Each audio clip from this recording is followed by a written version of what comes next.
Is the church a building? Is the church a pastor? Or the staff? Is the church the music? The tradition?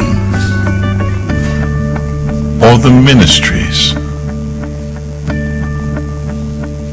These are all good things, but they are not the church. Take them away and the church is still here. Why? Because you are still here. The church is you. The church is you with a purpose. The church is you on a mission. The church is you with a plan. A simple plan to plug into God at a weekend service. To charge up in a small group community. To live out using your gifts and passions. And to pass on your faith to those who do not know Christ. When you and I live like this, all the things we used to do in church become things we do as the church. God desires it. The world needs it. And we are called to be it. What is the church? The church is you.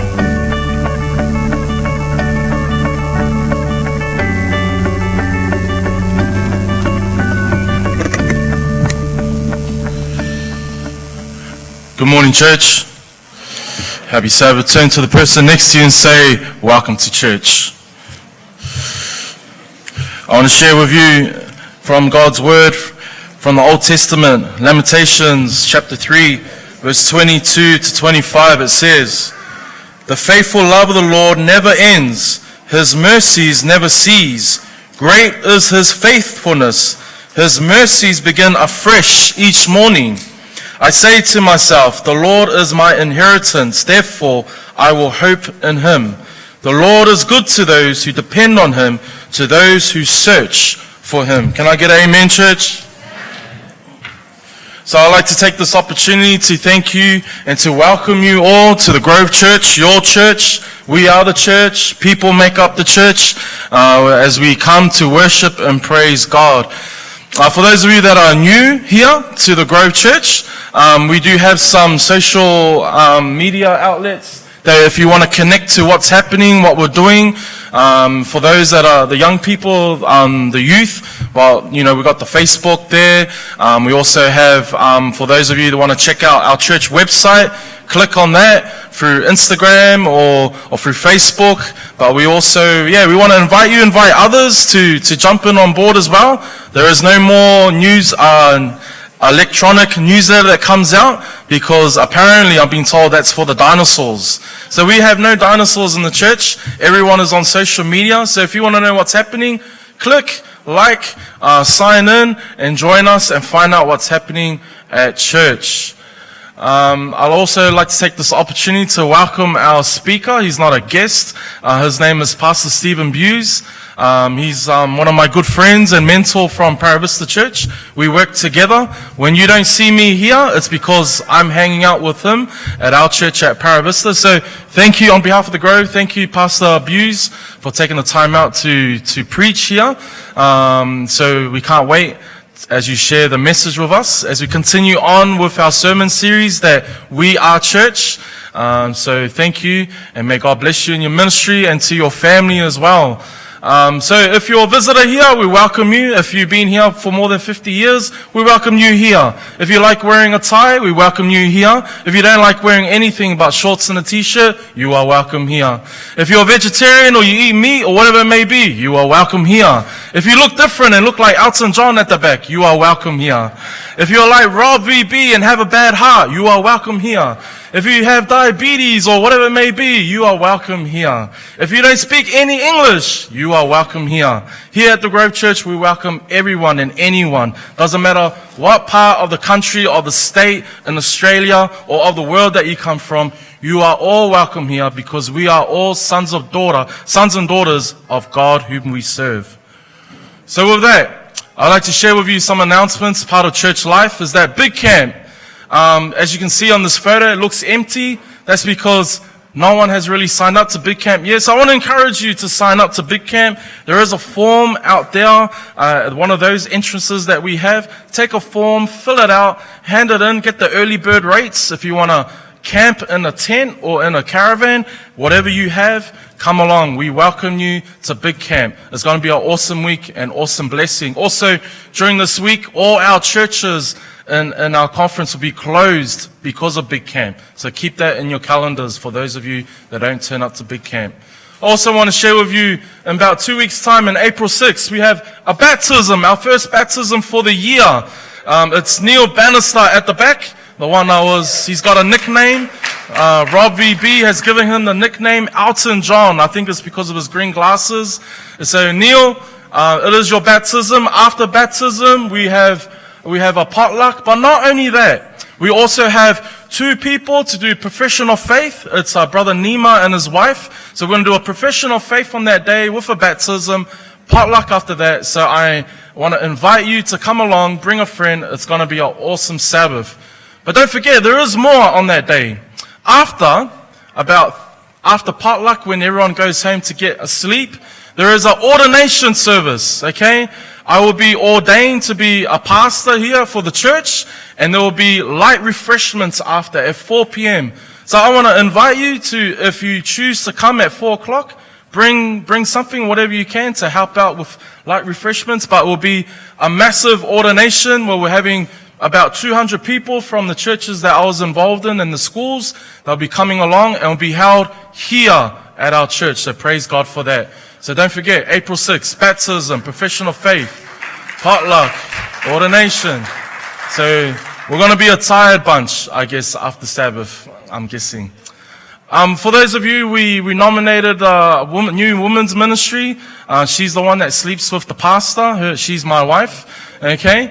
And she has some magazines that she wants to give out to you guys for our mums out there. If you want a magazine, it's Mum's Table. They talk about all kinds of issues. My wife will have it, and she will share it with you, and also share that I am a good husband. Also, something new, but something old as well. If you go through that entrance there, I'd like to take this opportunity to thank Brett Palmer for putting 2 big holes in our wall and trying to put our shelf there. We have some glow tracks. For those of you who don't know what glow tracks are, they're for free. You can have it. Take as much as you want. Give it to your friends. It goes through all the topics of different things, of the Sabbath, why is there hurt in the world, and all kinds of things. So it's there, have a look, take it with you, give it to a friend, they might want it or need it, but it's for free, you don't have to pay for it, okay?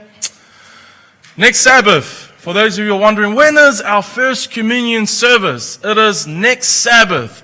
I'll be taking the communion service next week, so come along, be prepared, be ready. We will be doing foot washing as well as communion, so come along next week. Also want to share, after church, I want to invite you a snack and chat. If you want to snack and chat and hang out with me and my wife and others that want to have a soup, I don't make soup. This is the first time I have made soup. It's probably disgusting what I've made. But come and taste the soup and tell me what I need to do to fix it up. But if you don't have anything to give, according to advice on how to make the soup better, how about you help me and make soup with me, so I will learn. Teach me how to make soup. Snack and chat after church. Come along, hang out. Got fresh buns out there, and I got Western Star butter, just spread that along. It's the closest thing to the taste of New Zealand butter. So come along, hang out with us. We'll put a table out there. We'll do a bit of community, and you can teach me how to make my soup taste better, because it's probably watery and a lot of pepper. But other than that, it's time for our offerings. As I call on the deacons, to come and collect the offering. Here at the Grove Church, we have 2 offerings. There are 4 ways that you can give. It's cash in the offering bags, or if you want to jump online or download the e-giving app, you can do that. Or at the back, we have it's not a new thing, it's called FPOS. Take your credit cards or your savings, and just tap and give whatever offering you want to give. So I'd like to call the deacons to come to come and collect offering. And as they come, if you look at the back, church, at the back, I'd like to take this opportunity to thank Joy and Lorraine and the team for their awesome prayer wall or the communications wall. There you'll get a chance to write your thoughts if it's too hard to get in contact with me or anyone else. And share your ideas, share your thoughts. Our church, we're not all about we're a contemporary church or we're a conservative church. The Grove Church is a relevant church, and we want to be a relevant church for our community. So you are most welcome to write your thoughts on that wall. So I would like to invite the deacons now to come and collect the offering, and may God bless you this Sabbath. Thank you.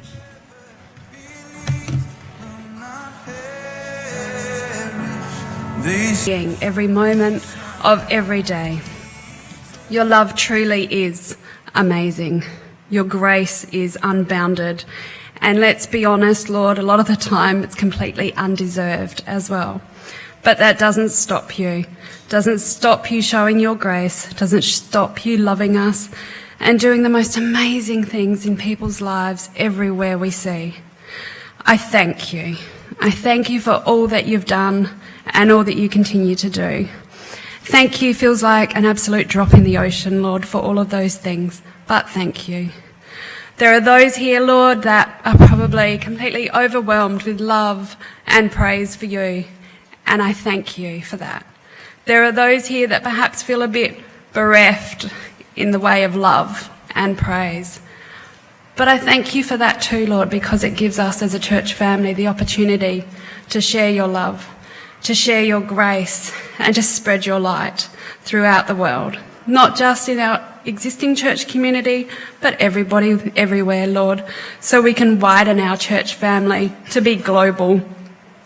Dear Lord, I pray your presence here today. This is your sanctuary. It is dedicated wholly and solely to you. But we are your church, and I pray that you continue to live in us and guide us throughout this coming week so we can take church with us every day. Amen.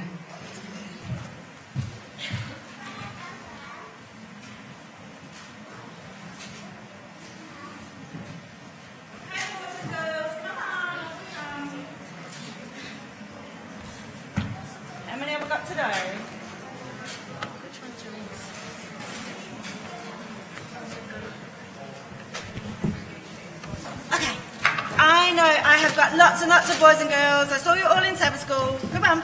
Down we come. Yeah, I knew you were there. Excellent. More. Come on, guys. Morgan, can I borrow you? Can you come and sit beside me? Sorry, I just need a hand. Come on, guys, down here. Okay. Morning, everyone. Morning.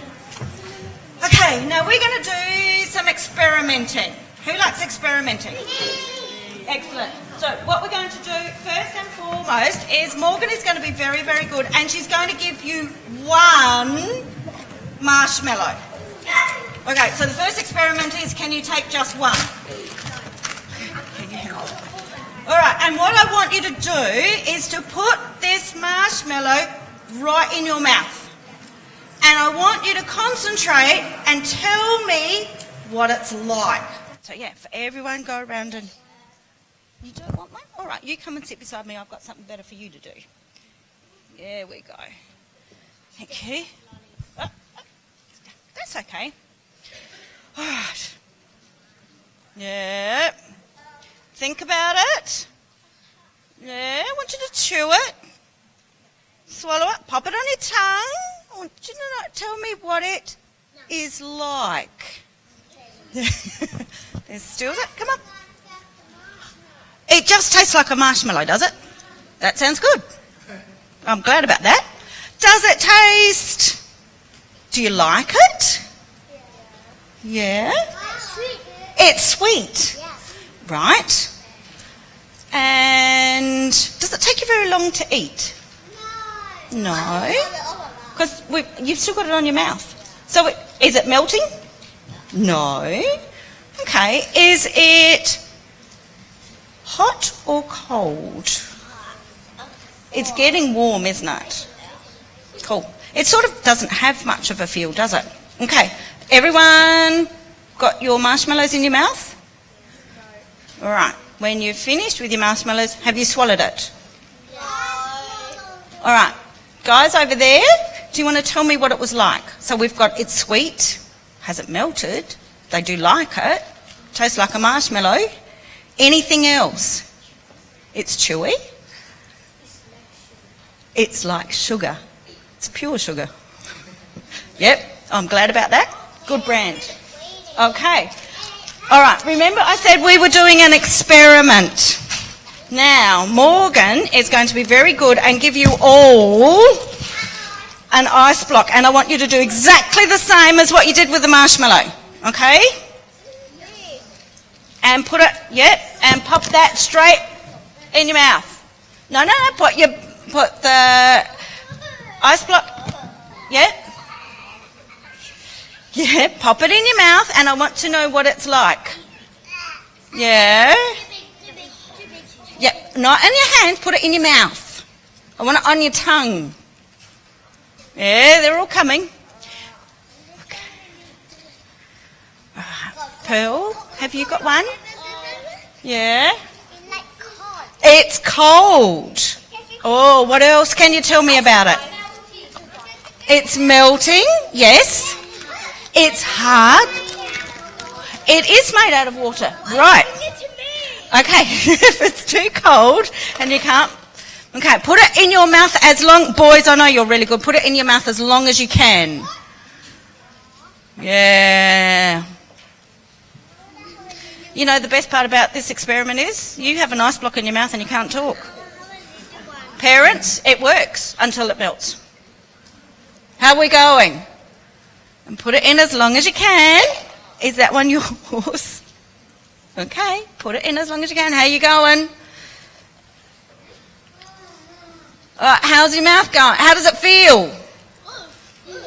Yeah, good. Good. You don't like it? All right. So, Morgan, the next thing, can you go around and grab them all? And what I need, Nima, can you help me, please? And as soon as you've taken your ice block out of your mouth, I want you to put a marshmallow back in your mouth. So can you go around and get everyone to put a marshmallow in, and I want you to tell me if it tastes different this time. Yep. Quick, while you've still got something cold in your mouth, while you've still got the sensation. Right, how are we going? Let's be quick so that your mouth is still cold. Cool. All right. So, have you got both in your mouth? Oh, you've still got that. We'll take your ice block out.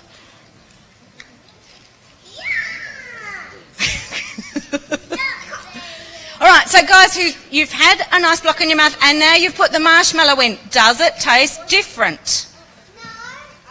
Does it take longer to taste the same? You didn't get one? Oh my goodness. All right, has everyone got rid of their ice blocks? Okay. Yep, take a marshmallow. Do you want to finish with your ice block? Not yet? Well, we've got some that want to keep on to their ice blocks. Yeah, oh, come on. Yes, please. Please. Actually, that's interesting. So we've got...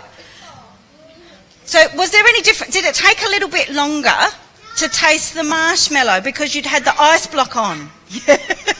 We've got some that are still sticking their tongue out because they're trying to warm their tongue up. Have you ever been anywhere where it's really, really, really cold? Yes. Do you know, last year I went overseas and one of the places I went to was Iceland, and it was the end of February. So that's in the middle of their winter. And I had snow all the way past my knees. It was beautiful. I loved it. But do you know what the secret was?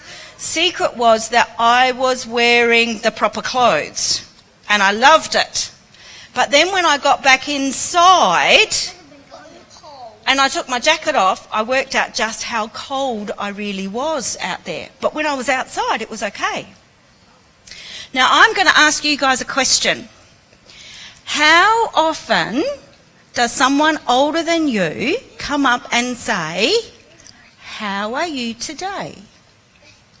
Do they do that very often? No one asks you how you're doing. I know they do, Miss Pearl. Yeah? How often do you turn around to somebody else and say, "How are you feeling today?" Do you ask your friends how you're feeling? Do you ask your friends if they've had a good day or a bad day? So my challenge to you guys today is I want you to go up to 5 people this week and ask them if they've had a good day or a bad day. Do you think you can do that for me? Good day. Because what we're actually going to do, I know in the sermon we've got 2 stories. And at the end of the sermon, I want you to come up and tell me what those 2 stories are about. But the important thing is that if we do things like our first marshmallow, it's like our heart is nice and it's squishy and it's got full of love. But do you know, if we just concentrate on ourselves all the time, it's more like the ice block. It's hard, it's cold, and we don't notice anything else that's around about us, do we? And then when something good happens to us, it takes us a little while to recognise it. So I want you guys now to think of 5 people that you can ask this week how your day's going. Do you remember last year we did Christmas hampers? Our box is back out. Have you seen our big box in front of the piano again? There is nothing in it. And do you know why I know there's nothing in it? Because we've put the cover on top of it. We are about to start up our next project. Remember how we got all the mums and the dads and the ladies and the men in our church to help us to do Christmas hampers? We're going to do something else again this year. And this year it's called Handbags for Mums. I found a handbag that I don't use anymore. Does anyone want to come in and have a look and see what I've got in here? Yeah? Isn't that interesting? All the girls are having a look. You guys, yeah, come on. You can have a look. So in here I have got some underarm deodorant and I've got some tea bags and I've got some toothpaste and toothbrush. I've even got some bubble bath. I've got all sorts of things in here. Yeah, bubble bath. Oh, interested in bubble bath, are you? And do you know what I'm going to do with this? No. I am going to get a big piece of ribbon and we are going to tie a nice big bow on here. Who would like to tie a nice big bow on it for me? Yeah. Guys, here's the handbag. Who's got the ribbon? Here we go. Do you want to tie it on there? Yeah, nice big ribbon. And do you know what I'm going to do with this? No. I am going to, guys, do you want to sit back down again? I am going to give this handbag with all of the bits and pieces into it, I am going to give it to our address shop in May. What? Is there something special that happens in May? No. Yes, it's Mother's Day. So what we're going to do in the church, remember our Christmas hampers were called Love in Action. Well, we're letting the rest of the church in on this. We're going to do handbags for mums. Okay? So, mums and dads, thank you. Would you like to go and put it on our big box? Thank you. Mums in particular, ladies, if you've got a spare handbag around the place, and I'm sure your children would love to help, when you go shopping, can you just fill it with things that mums would like? And Children's Ministry are going to take these handbags and we are going to put them in the address shop so that all through May, any lady that comes into the address shop will get a handbag that's full of bits and pieces. So now we're going to have these posters around the place. So guys, can you remind mum and dad when they go shopping next that they need a handbag and we need to fill it up with some stuff? Yeah? Cool, off you go. I want another marshmallow.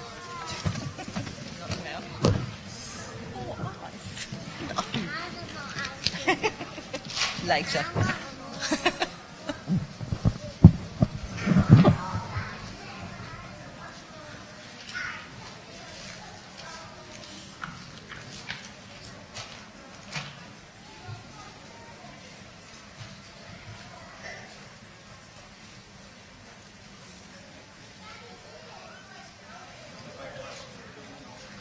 But before I do, I would like a point of order.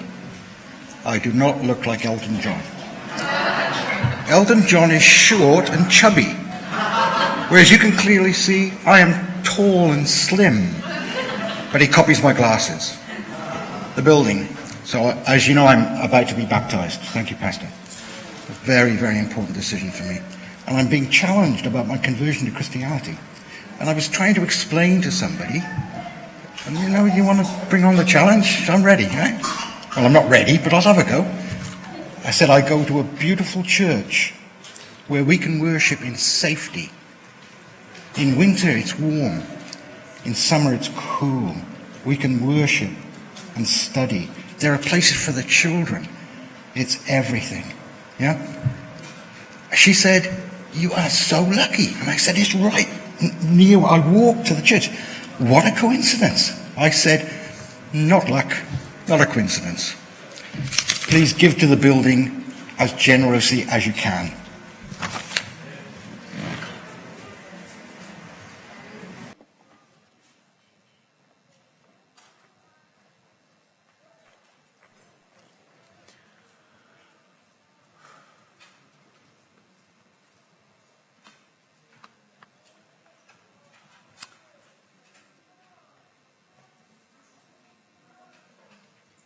Well, it's nice to be here this morning, and thanks musicians and singers for leading us in some really good songs. They're all my favourites, so I like them all. So it's nice to be here with you today. I want to talk about unopened gifts. Have you ever been to a party and been the key person at the party and been given some gifts and never opened them? Yeah, ridiculous, eh? Like, who goes to a party, particularly when you're the birthday person and it's your party, you receive gifts and you don't open them? Sometimes you choose not to open them at that moment, right? Sometimes it's one of those kind of parties and they put all the gifts on the table and you go, excellent, and you don't open them till later because of the way the party works, right? But you do eventually open them, don't you? Yeah, who's ever had a gift they've never opened? Nobody. That's good. I was just worried there for a moment. In preparation for preaching here this morning, oops-a-daisy, I've got to turn this thing on, don't I?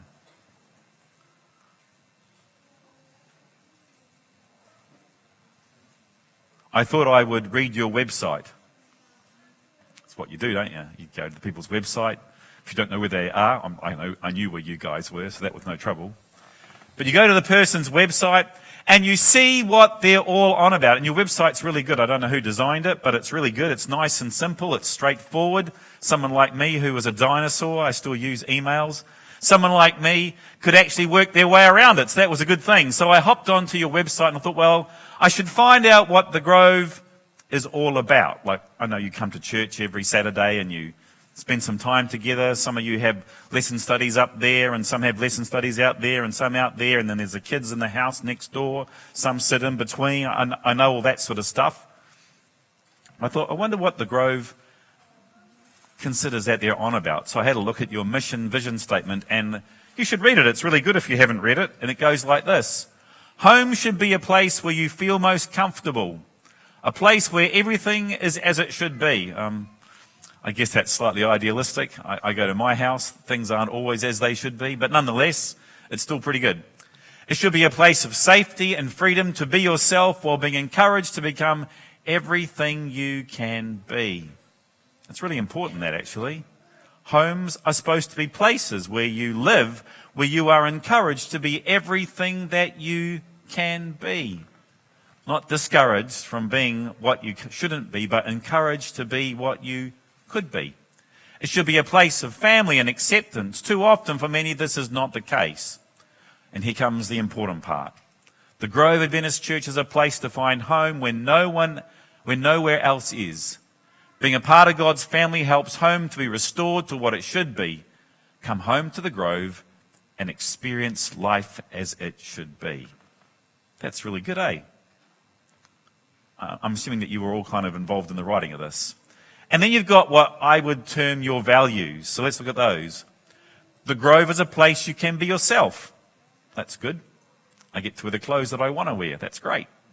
The Grove is a place where it is safe to explore faith. That's really important. It's important to be able to explore your faith because there are times when you have moments of doubt, yeah? Or maybe you never have that. You don't wake up one morning and go, oh, maybe we're all on a ride that's going nowhere. Do you ever have that feeling? I hope you do, because then you can sit back and reflect for a moment. You can go, actually, no, we're not. We're all on a ride that is going somewhere and somewhere significant. So exploring faith is really important, reflecting on your faith. The Grove is a place where people are enabled to experience who Jesus made them to be. That's a good thing to say, isn't it? The Grove is a place of praying for lives changed by God's grace. At the end of the day, it's really all about God's grace. The Grove is actively and visibly involved in and with our community. But it's the middle one that I want to focus on a bit this morning. The Grove is a place where people are enabled to experience who Jesus made them to be.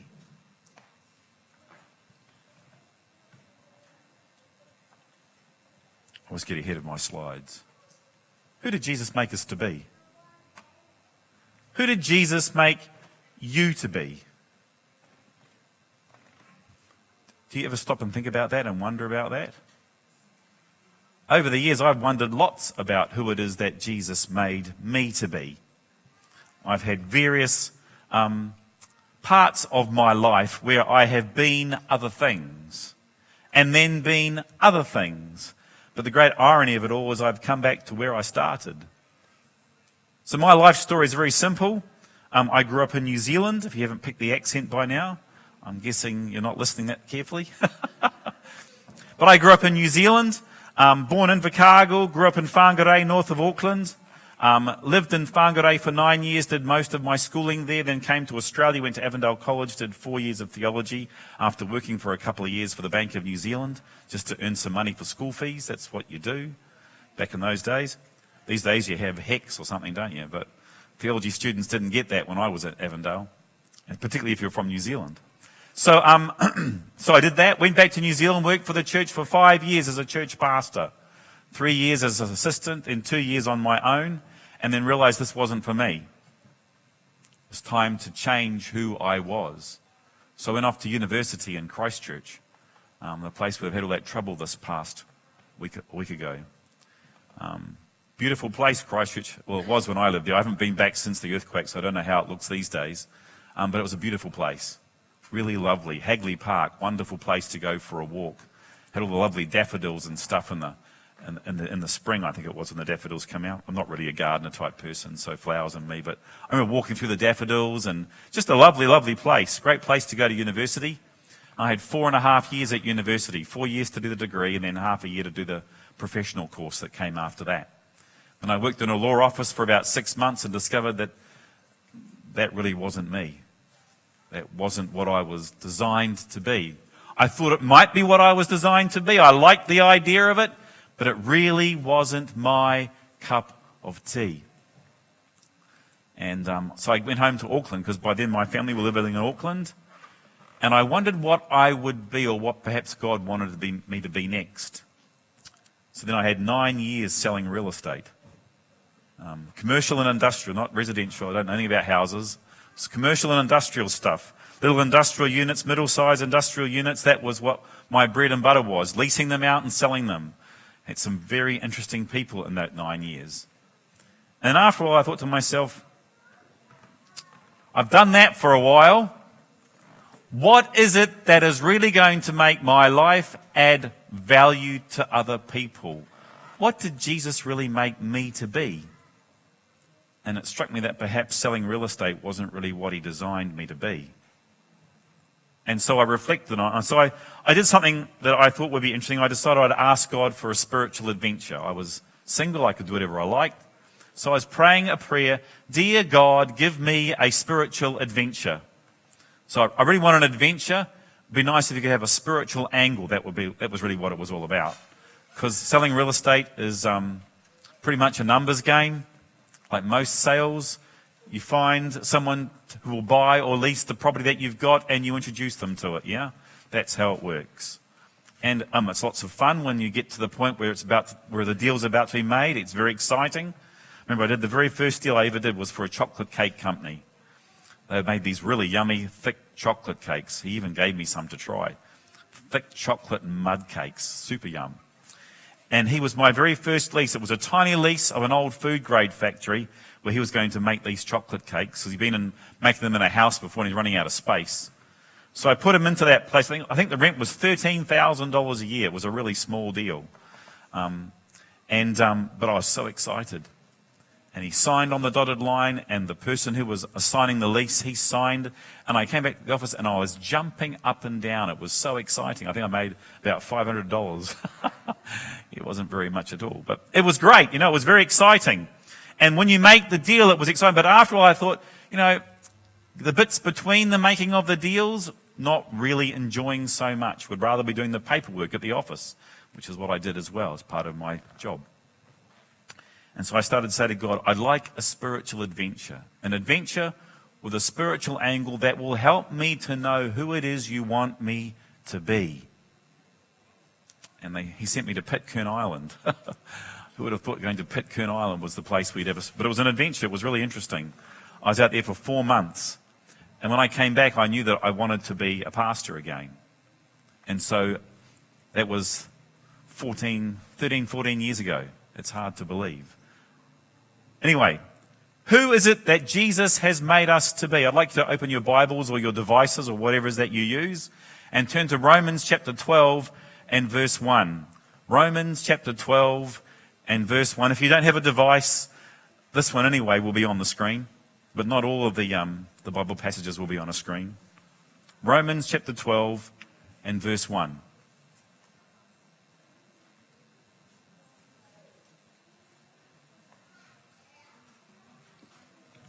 And this is what it says. Therefore, I urge you, brothers and sisters, in view of God's mercy. It's brothers and sisters. That's like family, right? Family's what you guys are all on about. Therefore, I urge you, brothers and sisters, in view of God's mercy. Everything about Christian living is in view of God's mercy. It's in view of His grace. Grace underlines everything. Without grace, there is no Christianity. This is a particular burden of mine, but anyway, we can discuss that after church if you want to. But everything is predicated on the grace. Everything is predicated on grace. If there's no grace, Christianity has nothing to offer. All right. Therefore, I urge you, family, in view of God's mercy, His grace, to offer your bodies as a living sacrifice, holy and pleasing to God. This is your true and proper worship. What God has designed us to do, those who are His saved sons and daughters, is to offer ourselves as a living sacrifice to Him. That means that all that I am and all that I do, all that I have and all that I own belongs to me. Yeah? No, it belongs to God. Okay. Have a look at Ephesians chapter 2 and verse 10. At Paravista Church, there are 2 banners that have been up there for a long time. They probably need updating a little bit, to be honest. But what they've got on them when I first went to that church made me very excited, because it's Ephesians chapter 2 and verses 8 and 9. For by grace you have been saved through faith, not of yourselves, it is a gift of God, not of works, lest anyone should boast. But then it goes on in verse 10, and verse 10 says, for we are God's handiwork. What's handiwork? Yeah, masterpiece. It's the thing that He's made. If you make something, let's assume that it's been made well. I've made a few things in my life not so good, not so keen on them, but I look out at you guys, you look like God's made a reasonable job of you lot, right?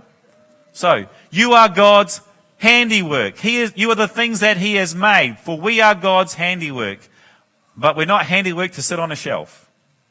We're not handiwork to sit up and there and go, isn't that lovely? My goodness gracious me, he looks good. My goodness gracious me, she looks really good. We'll just pop them up on the shelf, and from time to time we'll look at them and we'll see how they're going. That's not what we're for. For we are God's handiwork, created in Jesus to do good works which God prepared in advance for us to do. Sometimes we get hung up on the good works thing, right? Oh, what am I going to do? But the cool thing is that God has prepared it in advance for us already. I said to you before that Christianity is predicated upon grace. This isn't in my sermon, but this is my favourite topic, right?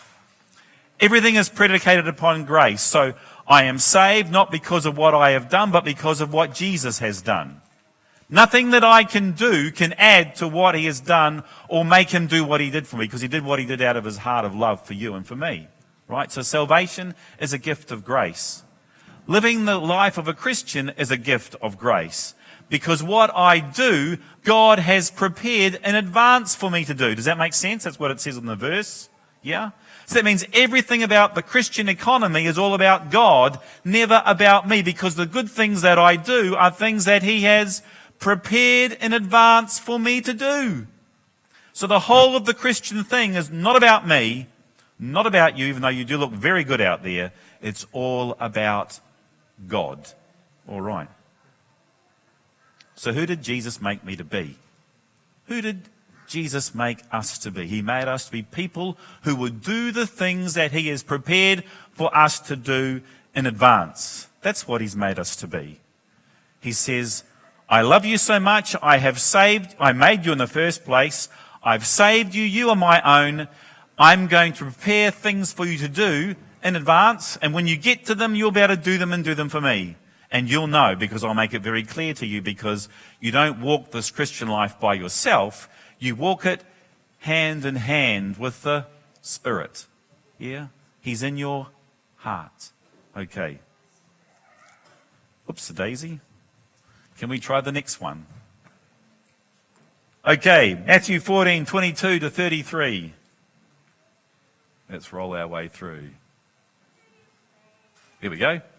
What's this story about? Matthew chapter 14 and verses 22 to verse 33. What's this story about? My father-in-law told me I shouldn't put my hands in my pockets when I preach. It's not a good look, so I'll try really hard not to do that. I allow him to say these things because he is a retired pastor, so he can give me advice if he likes. Okay, Matthew 14:22 to 33. Does anyone know what this story is about? Yeah, Jesus walks on water. Okay, I'm not going to read all the verses to you this morning, but let's together just go through our memories and tell me what the story's about. So, where are the disciples? They're in the boat. And what's the weather like when they're in the boat? It's good initially, yes, but things change, right? And what's the water doing? It's going up and down. Okay, so if you want, I always imagine, I guess we always refer to something that we've known and experienced ourselves, right? So I want you to imagine for a minute that you are on a ferry going from Invercargill to Stewart Island. Do you know where that is? You should know where that is. You're Australians. It's just across the ditch over there, right? So it's probably a bit like what I've heard Bass Strait is. This is called Fovo Strait. It's super rough. So if you're sitting on the ferry and you look out the window and you're at the peak of the wave, you see the blue, blue sky. When you're at the trough of the wave, you see the blue, blue ocean out the window. So it's like this. It's up and down. It's really quite funny, actually. I have a reasonable sailing stomach, although not for a long period of time. But for the trip from Invercargill or from Bluff to Stewart Island, my stomach will last. That's not too far. And I must confess, my cousin and I were sitting in the ferry going across. His wife and kids were in the plane flying over because she wasn't prepared to do the ferry trip because it is rough. And Paul and I were sitting there and we were laughing at the people who were using the bath bags. You know what a bath bag is, don't you? That's the bag you have when the contents of your stomach don't wish to stay there anymore and they're going to come out. And I was nudging my cousin and saying, did you notice so-and-so over there? Or I don't know what their name is, but they're filling their bath bag. And we would have a bit of a giggle about this. When we finally got back to Bluff, I said to Paul, I'm really glad it wasn't too much further. Otherwise, I would have been joining them in revealing the contents of my stomach. It was rough. Okay? I think that's what it was like on the Sea of Galilee that night when the disciples were in the boat. The Bible describes it as being rough. The waves are going up and down, so therefore the boat is going up and down. And the disciples are in the boat and they are rowing to keep things together, yeah? And it's at 2 o'clock in the morning. Not the place to be at 2 o'clock in the morning, if you ask me. The best place at 2 o'clock in the morning is bed. That's the best place to be. Bed is the best place to be. So they're in the boat and they're rowing, trying to keep control of it.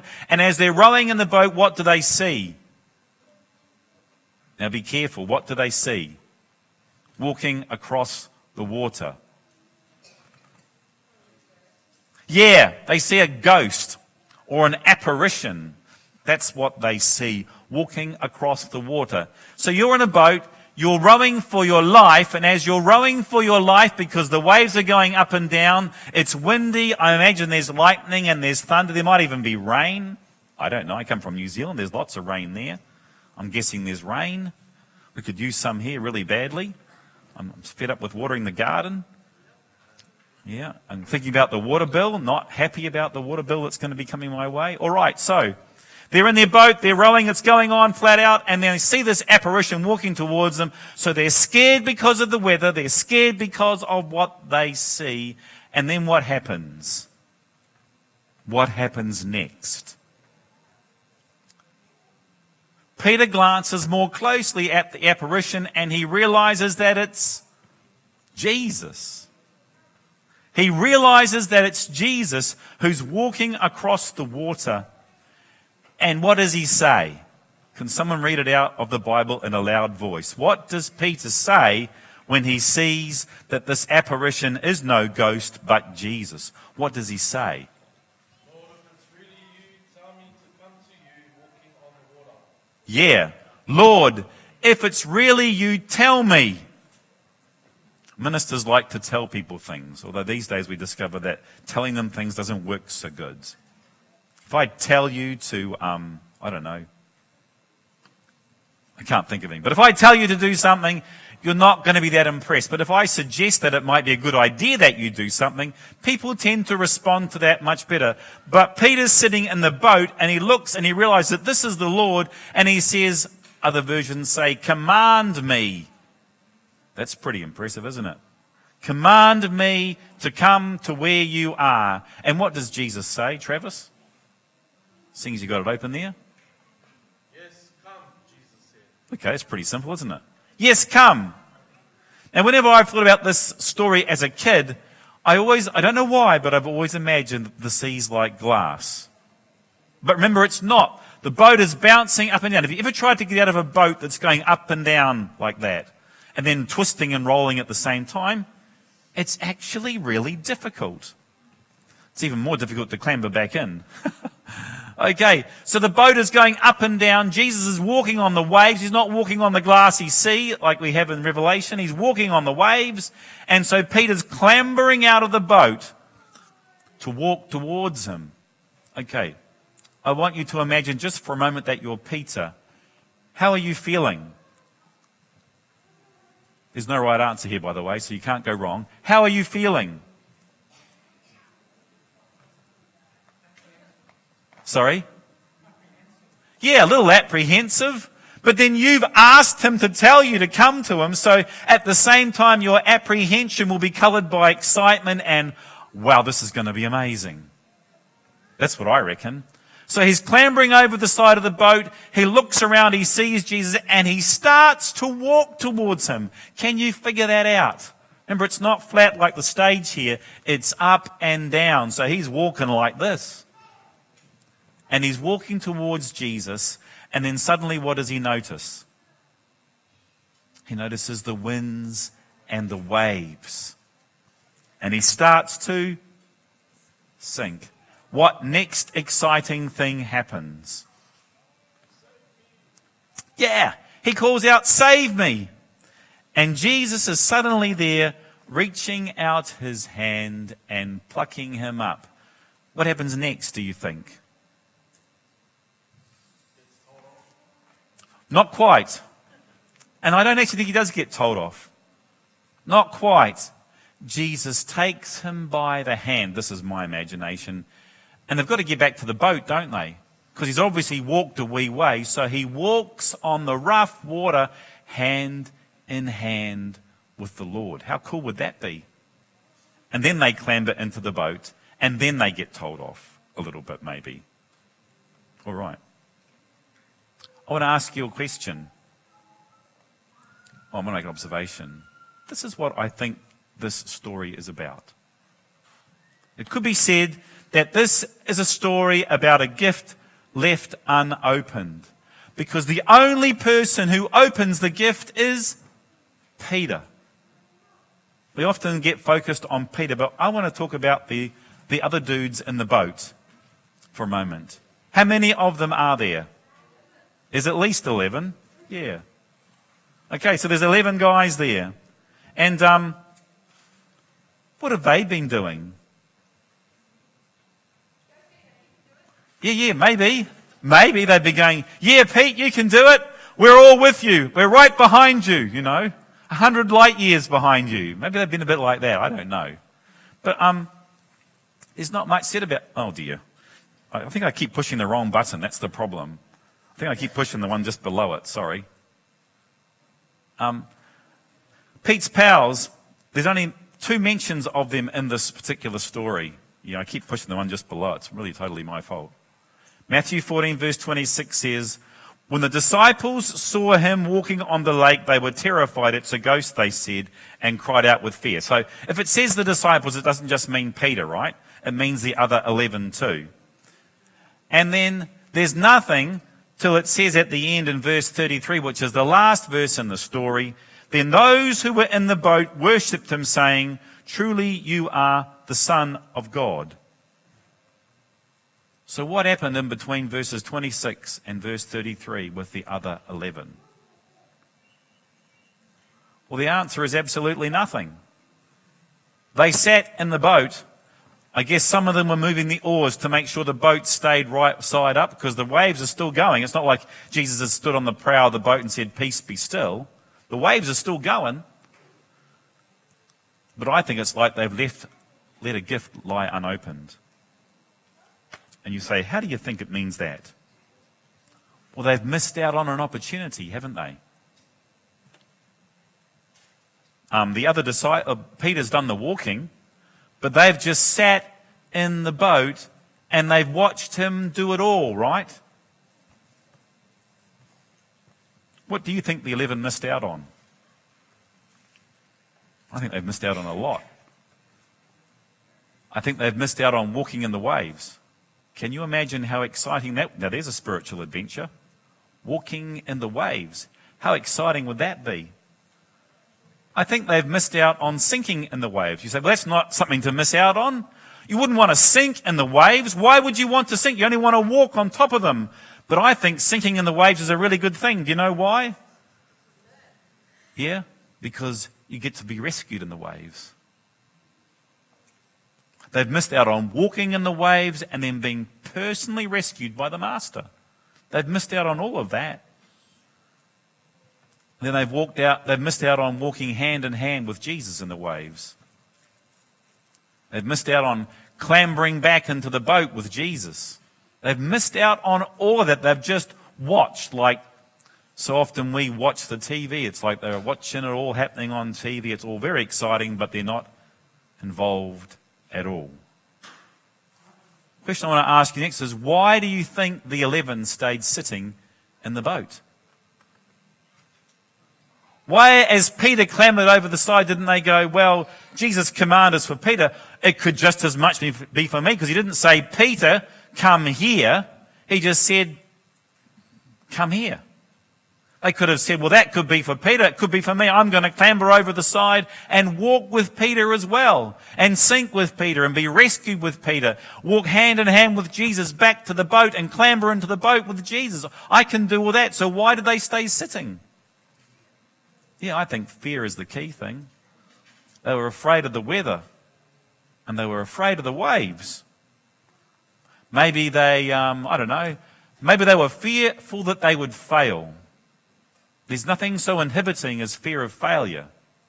Of course, the sad thing about fear of failure is if you don't do anything because you're afraid, well, then you have failed by definition, haven't you? Far better to try and fail than never to try at all. My mum used to say to me, better to have loved and lost than never to have loved at all. Better to try and fail than never to try at all, because if you never try, you're certainly going to fail. That's just the reality of life. You better to get in and have a go. If you fail, you can always laugh and try again. It's a bit like sales, if I can go back to what I used to do for 9 years. If you don't get on the phone and make the call, nobody is going to buy a building off you or lease a building off you.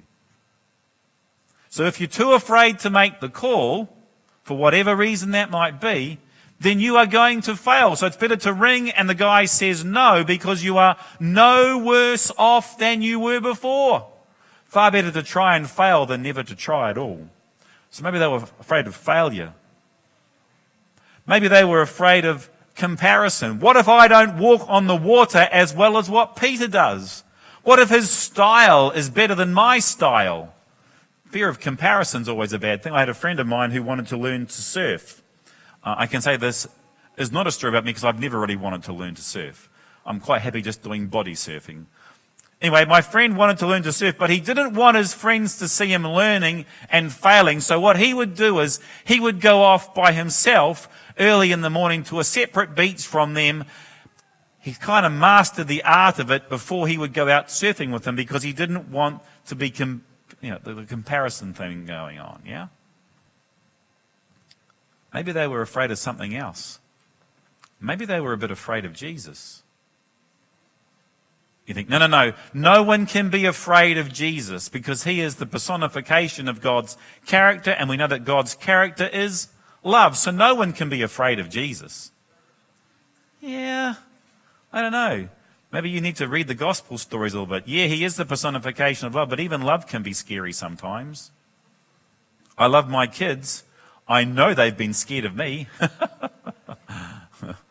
Anyway, I digress. Maybe they were a bit afraid of Jesus. What about this last one? Maybe it was marginally more comfortable to stay in the boat and do nothing. Maybe that was it. Maybe that's why they stayed sitting in the boat. But the reality is, because they stayed sitting in the boat, it's like they had a lost opportunity. They missed out on the experience that Peter had. Does that make sense? And what an experience he's going to have. I don't know if you ever had grandchildren, but imagine being able to put your grandchildren on your knee and say, son, grandson, granddaughter, many years ago, I walked on the water towards Jesus, and it was a phenomenal experience. Imagine being able to tell that story. There's another story in Matthew. It's in Matthew 25 and verses 14 to 29. You might want to open your Bibles up there. Matthew 25 and verses 14 to verse 19. And it tells another story of lost opportunity. And I reckon once you get to there in your Bibles or on your devices or whatever, you'll go, yeah, I know that story. If you've been hanging around the church just for a little while, you'll go, I know that story. I know it well, because the old stories that we know the best are always the best ones, aren't they? So, again, we're not going to read it. I'm going to ask you, now that you've looked at it, what's the story about? Matthew 25, verses 14 to 29. What's the story about? Does Pastor Travis ask you lots of rhetorical questions, does he? Ones that you don't get to answer. I'm not so good at them. What's the story about? Yeah, it's about the talents. In my Bible at home it says bags of gold, but I like talents better because it's more transferable when we come to make the application, right? Let's stick with talents. Okay, so there's a master, right? And he calls in how many servants? 3. That's right, I heard someone say 3. He calls in 3 servants. And to the first servant, what does he give him? 5 bags of gold. He gives them 5 talents, right? He calls in the second servant. And what does he give to the second servant? Is it 2? Yeah, fuel. 2 talents. 2 bags of gold. You know, I wouldn't even mind 1 talent of gold. That sounds pretty good to me. Imagine doing that for your mortgage. That'd be really good, wouldn't it? Mind you, it's not really your money, so you can't really spend it on your own self, but nonetheless, it would be nice to have. Okay, and the third servant comes in and he gets 1. 1. If you were the third servant who came in and got 1, how would you feel if you knew that the other dudes had got 5 and 2? You might feel a little bit gypped, maybe. I don't know. Not too sure. Anyway, what does the master say to them when he gives them the talents? Does he say anything? No? Doesn't say anything? Here am I telling you the story and I can't even remember it myself. It's pretty poor, isn't it? The preacher should know the story. Matthew chapter 25 and verse 14. One good thing about devices is you can make the print bigger and bigger. Have you noticed that? Isn't that great? Very helpful. I have to put my glasses on then. That's all right. He doesn't say anything, does he? He doesn't say a word. Here's a question for you. How did we're jumping ahead, but how did the 2 who got 5 and 2 know they were supposed to do something with it?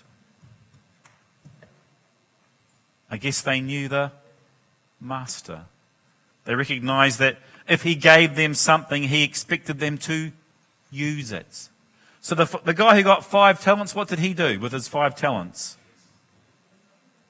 He turned it into 10 talents. That's pretty good, isn't it?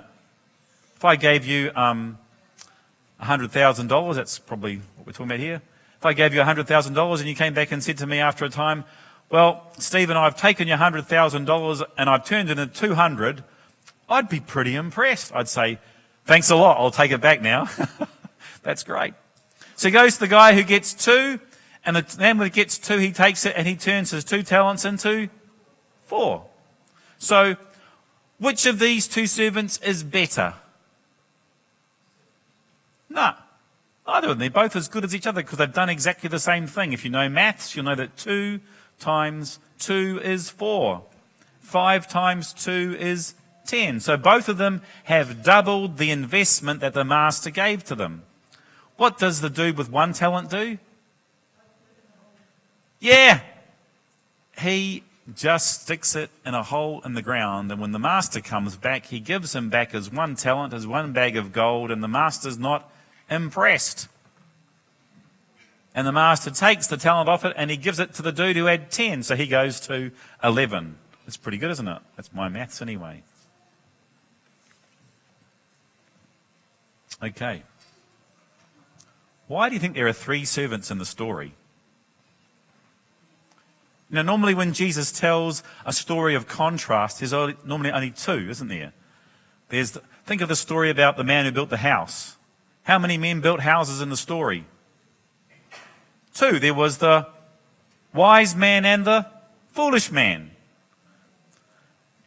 When the 2 men went down to... Oh, silly me. When the men went down to the temple to pray, how many men were there? There were 2. What were they? One was a Pharisee, the other one was a... tax collector. Which was the good prayer? The tax collector was the good prayer. So when Jesus does a contrast, he contrasts usually between A and B. But on this story, there are A, B, and C. Why do you think there is A, B, and C? This is not so easy. The Bible doesn't give you the answer in the passage. You have to use your imagination.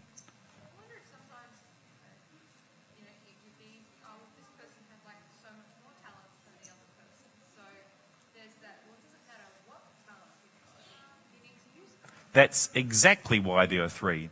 The crucial difference in the story is not the size of the gift. It doesn't matter how many gifts you've got. The key thing is you have to use them. That's really important. If I gave you a gift and you stuck it on the shelf, and I came to your house and it wasn't an ornament, and I came to your house and it's sitting on the shelf, I'd be going, what on earth did I give him that gift for? There's no value in me giving Bilbo a gift like that because Bilbo's just stuck it on the shelf. It's hopeless. So there's 3 servants in the story because Jesus wants you to know that the crucial variable is not the size of the gift. Whether you get 5 talents, 2 talents, or 1 talent, it really doesn't matter. The key thing is that you have to use them. All right. Get a bit carried away here. All righty-o. So, God gives you gifts. Don't compare the significance of your gifts or your giftings. It really doesn't matter. You just have to use them. Identify what your gift is. Prize it. It doesn't mean run a race and get a prize. That means value it. Appreciate the gift that God has given you because he's given you all gifts. And then cultivate the gift that you've been given. Use it. You go, oh, Pastor, I don't know what my gift is. Talk to those around about you. The people who sit near you in church, they'll probably know what your gift is. I remember years ago when I was a pastor the first time round. This is a bit of a tragic story, but I'll tell you anyway. I was a pastor in the Manawatu in New Zealand, and this guy came to me and said, I think I want to be a pastor, and I freaked out because I just knew this guy was he was not on the level really. He was a bit of an odd bloke. And I thought, that's very interesting. He said, I need you to fill in a form that says that, like a recommendation that gets sent to Avondale College, because in those days, I don't know if they do it now, I think they just take anybody these days. Hey, Travis? That's why Travis went. No, just joking. Okay. I shouldn't do it. It's not very fair, is it? But he's my friend. I can mix with him. All right. So in those days, you had to fill out a form. You had to get your local pastor to write a recommendation. I wrote in it, if you give this guy a placement, you need your head read. Signed Stephen and sent it in. That was the substance of what I wrote because there was no way that he was qualified or had the potential to be a pastor. He was a Fruit Loop. That's bluntly put. Okay, he was a strange man. And he came back to me and said, they didn't give me a chance. I said, that's a tragedy. Because I didn't want to have that conversation with him. But he wasn't cut out for it. He didn't have the giftings for it. And if I can just digress, he was an abusive husband and father as well. Okay? So I couldn't write him a good recommendation. I just couldn't do it. And anyway, he didn't have the appearance of the requisite giftings. When I was selling real estate, one of my former colleagues wrote me a letter and said, what on earth do you think you're doing with your life? That's a pretty interesting letter. If you're not sure what your giftings are, go to the people that you hang with. They'll be able to tell you. Ask your family. Ask your friends. They will give you the advice that you need. You might not always like the advice, but they know. All right. Sorry, that was a slight, again, not really in the thing that I had. Okay. Identify your gift. Prize it. Cherish that gift. And cultivate it by using it. Here's a question. Why do you think the servant with the 1 talent, the 1 bag of gold, why did he bury it? Why did he fail to use his gift? Yeah, he was scared. He was full of fear. He was, he was afraid of the weather and the waves. He was afraid perhaps he would fail. He virtually says that when he talks to the master, when he gives the master back the gift, doesn't he? He was afraid that he might not use, perhaps he was afraid he would not use his gift as well as the others did. What I said before, you're better to have tried and failed than never to have tried at all.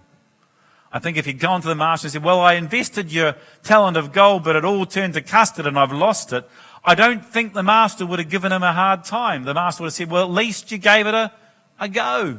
And it's okay because the guy I gave 5 to, he's got 10 now. And the guy I gave 2, he's got 4. So I've invested 5, 6, 7, 8 talents and I've come back with 9. Was it 9? No, with 14. So my maths is very poor. I've done okay. That's a pretty good return on investment. If I gave you that amount of talents and you got that amount of return, you'd be pretty pleased with yourself. So I don't think the master would be upset if he had a go and failed, but he was afraid of comparison, I think. What about if he was afraid of the master? He says that, doesn't he, in the discussion with him afterwards? I knew that you were a man who reaped where you did not sow. And does the master say, no, that's not what I'm like. I'm actually a really nice, loving kind of a guy? No, he says nothing, implying that, yeah, that's how sometimes God is. And then finally, I think it was marginally more comfortable to do nothing at the time. So often we go, well, the day of reckoning is a long way away, so I'll just sit here and do nothing for a while. It's comfortable. But comfortable is not always good. Anyway, I won't go there. That's another discussion again. All right. Fear is not an adequate excuse for the tragedy of an unopened gift. I might break it. You ever have a grandmother or a great-grandmother who had those lovely bowls and plates and things that she kept on display but never used for fear that they might get broken? Did you have a grandmother like that? Yeah, I had a grandmother like that. She had some bowls and things that she had on display, and by hook or by crook, you didn't touch them. You just looked at them because they were too valuable to use. I'm pretty sure that her daughters, when they got them after she died, used them. Fear is not an adequate excuse for the tragedy of an unopened gift. Why was the servant with one talent in the story condemned? Well, was it for being bad? Was he bad? No, he wasn't bad. In the book that I was reading about the story, he refers to a thing called the Gospel of the Nazarene. I confess I've never heard of it. I guess it's one of those dodgy gospels, like the Gospel of Thomas and so forth. And when this guy writes it and retells the story, he says that this servant squandered all his money on harlots and flute players. I'm not quite sure why flute players would be a bad thing. I would have thought that flute players were lovely people. But he squandered the money on harlots and flute players. But the reality of the life is that why he is condemned is not because he squandered it, because he didn't. He buried it and stuck it in a hole in the ground. And then when the master came back, he dug it up and said, here you go. I'll just unwrap the hanky that I buried. I always imagine he put it in a hanky. I don't know why. Maybe it was when I was a child. My mother used to give me money for things and she'd wrap them in a hanky and put them in my pocket so I wouldn't fall out, I guess. I'm not quite sure why. But anyway, he pulled it out and gave it back. He's condemned for not doing anything, for doing nothing. There's no tragedy like unrealized potential. I don't know if you've sat back and looked at people that you know and thought, man, that girl, if she just did this, she'd be so good at it, but she'd rather sit in the pew and watch television or sit back and do nothing. There's just so much ability in that person. I remember talking to a teacher when they were doing their grading for the reports, and she wanted to say that this child didn't do very much, but you couldn't write that on the report because you can't write things like that apparently these days. I sure wrote that when I was a kid. So she said that he had lots of potential because he hadn't realised any of it because he sat back and done not very much throughout the course of the term of the school. So she wrote, he's got lots of potential. And I said to him, man, you should write because I haven't seen any on it. Do you know what I mean? Anyway, there is no tragedy like unrealised potential. Do you know what? In heaven, there'll be no unrealised potential.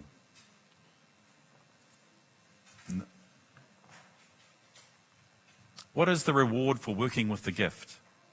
So when the master was interviewing talent number 2 guy and talent number 5 guy, what did he say to them after they came back and handed back 4 and 10 talents? What did he say to them? Yeah, you've done so well, I'm going to give you some more things, bigger things to do. My father often says, the reward for good work is more work. I say, really, Dad? That's the reward for work? More work? God, that doesn't seem like much of a reward to him, but that's what the master said, and they were really pleased. He says, you've been faithful in a few things, I will make you a ruler over many things. Come and enter the joy of your Lord. Share the Master's happiness. How cool is that? The reward for working the gift that God gives us is that we get to share in his joy, in his happiness. That's great.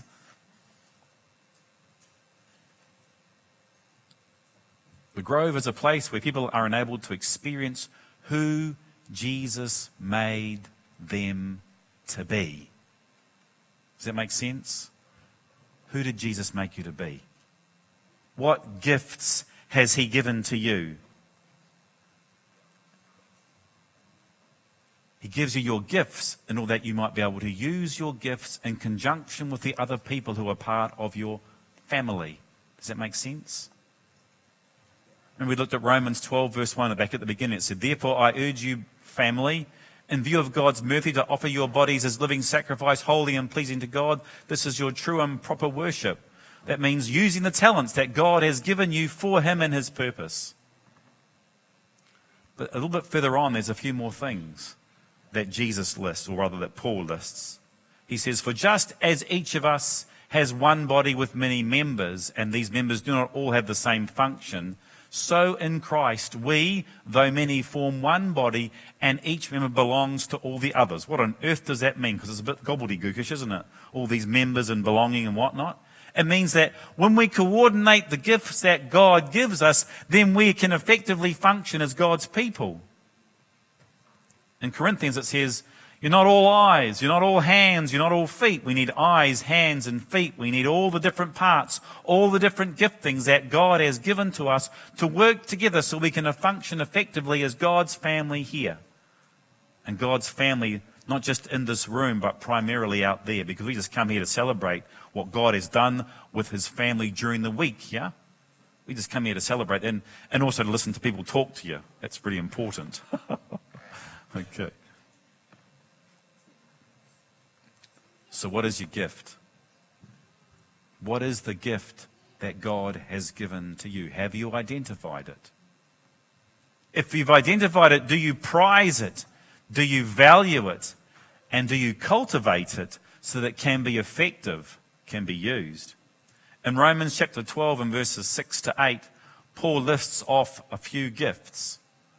We have different gifts according to the grace given to each of us. If your gift is prophesying, then prophesy. It doesn't mean foretelling, by the way, people. That means forthtelling. Prophesy in accordance with your faith. If it's serving, then serve it. If it's teaching, then teach. If it is encouraging, then give encouragement. If it is giving, then give generously. We're all called to give, but some people are more able to give more generously than others. If it is leading, do it diligently. If it is to show mercy, do it cheerfully. These are all gifts, and there are whole screeds more. If you read 1 Corinthians 12 and Ephesians chapter 4, there are other longer lists of gifts and abilities. So the question I want to ask you this morning is, how are you prizing the gift or the gifts that God has given to you? Are you cultivating them? Are you using them? And how are you working in conjunction with, I should have said, your family? The people here in this congregation who make up this church. How are you using your gifts together in a way that makes this family, this body, as Paul calls it, function effectively so that we can be God's witnesses here in Brahma Lodge and to the outermost parts of the world? Unopened gifts are a tragedy. Can I say to you today, open yours and use it. Not just on your own, but in conjunction with your family, and God will be very pleased with you. And he will say to you, well done, thou good and faithful, one of my father-in-law's favourite lines. Well done, thou good and faithful servant. Enter into the joy of your Lord. And it's a wonderful place to be in God's joy. We're going to sing now. Sing to close our service. As we sing together, can I encourage you to think about the gifts that God has given you? If you're not sure what they are, Ask your family and friends who are around you, and they will tell you, they will share it with you, and then prize the gift, prize the giftings, cultivate them, use them so that this family might be God's family here and out there to make a difference in the world that God has given to each and every one of us. Thanks so much for listening.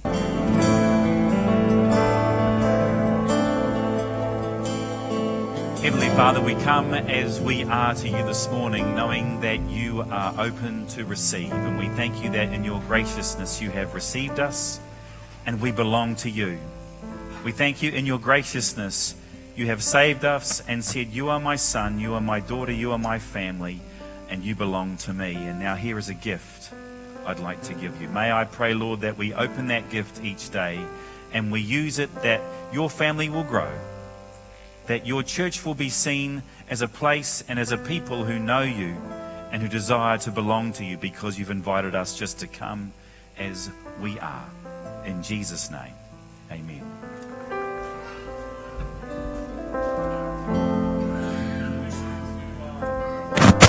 Thank you to Pastor Stephen for the sermon. Thank you, brother. I want to invite you again to come back next week.